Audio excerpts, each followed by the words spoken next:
wanted to show you how to make yourself aware if someone cancels an appointment. So if you go to scheduling and appointments, you can see the list of appointments that you have, and these are the ones that we have. You can do one of these drop downs. You could reschedule, cancel it, mark them that they no-showed, or delete it entirely.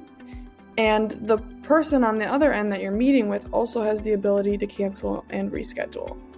So if they reschedule, it'll resend everything out and you'll get the notification that they, rebooked the appointment, but not if they canceled. So let's create a trigger.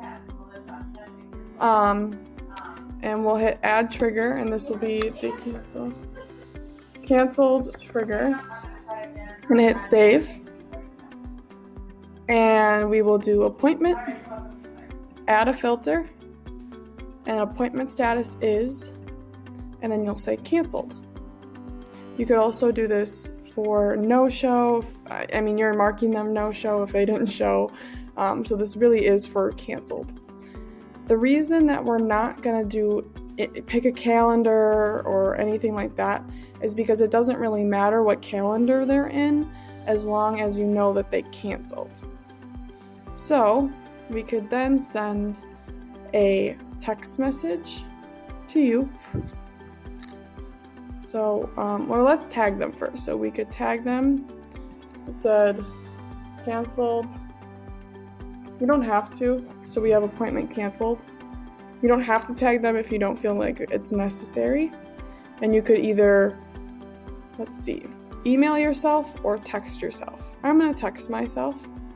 You could do custom values, user, phone. I'm going to do it this way.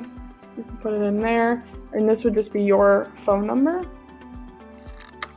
And then we'll do custom value, contact, full name. So Stephanie Blair canceled their appointment on.